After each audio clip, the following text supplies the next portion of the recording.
Timbog ang isang lalaki sa ikinasang intel-driven operation ng mga otoridad sa Zamboanga del Norte dahil sa kaso nitong rape. Narito ang report ni Patrolwoman Joanna Marie Soriano.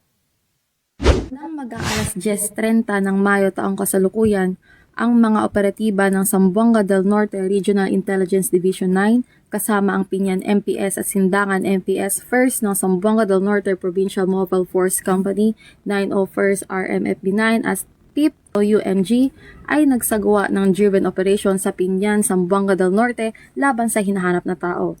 Sa bisa ng warrant of arrest para sa krimen sa paglabag ng kasong rape, ito ay nagresulta sa pagkakaaresto sa isang lalaki, 27 taong gulang, construction worker, binata at residente ng Barangay Piao, Sindangan, Zamboanga del Norte.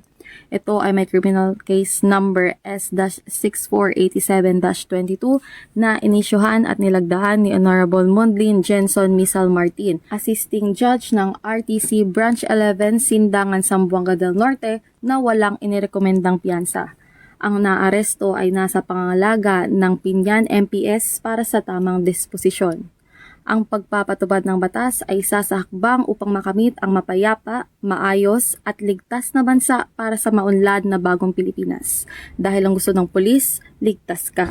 Mula dito, Zamboanga Peninsula, nagbabalita ang inyong PNN correspondent, Patrolwoman Joanna Marie Soriano, alagad ng batas, tagataguyod ng balitang pulis.